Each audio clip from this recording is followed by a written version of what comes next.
L'ami aime en tout temps, et dans le malheur, il se montre un frère. Bonjour mes chers amis, j'espère que vous allez bien par la grâce de Dieu. Aujourd'hui c'est vendredi et c'est le jour de préparation de Shabbat.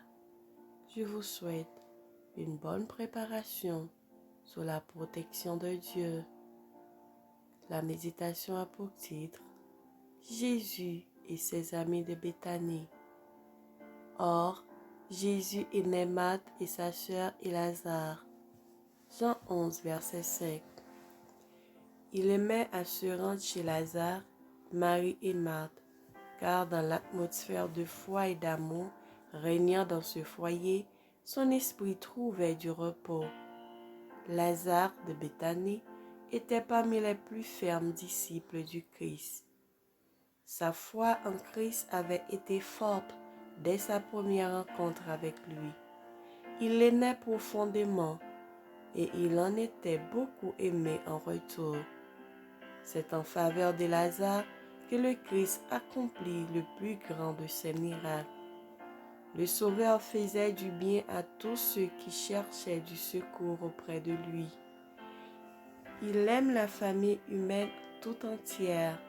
Néanmoins, il est attaché à quelques-uns par des liens plus particulièrement tendres. Un puissant lien d'affection l'unissait à la famille de Béthanie, et c'est pour l'un des membres de cette famille que fut accomplie son œuvre la plus admirable. Le Sauveur ne possédait pas de demeure. Il recevait l'hospitalité de ses amis et de ses disciples.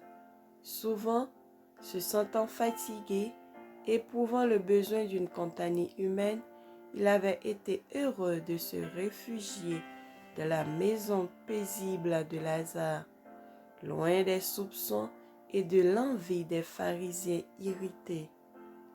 Il y trouvait un accueil cordial, une amitié pure et simple.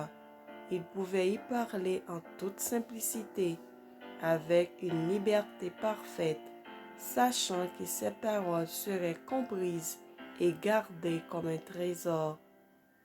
Notre Sauveur aimait trouver un foyer paisible et des auditeurs attentifs. Il avait un ardent besoin de tendresse, de courtoisie et d'affection. Ceux qui recevaient les enseignements célestes qu'il était toujours prêt à donner en retiraient de grandes bénédictions. Instruire les foules était une tâche pénible, mais dans le foyer de Béthanie, Jésus se reposait des conflits épuisants de sa vie publique. Là, il expliquait à un auditoire bien disposé les desseins miséricordieux de la providence. Dans ses réunions privées, il révélait à ses auditeurs ce qu'il ne pouvait pas faire comprendre aux foules. Il n'avait pas besoin, pour parler à ses amis, de recourir à des paraboles. Amen. Que le Seigneur nous bénisse et qu'il nous fasse grâce. Bonne journée, bon week-end. Amen. À demain, si Dieu le veut.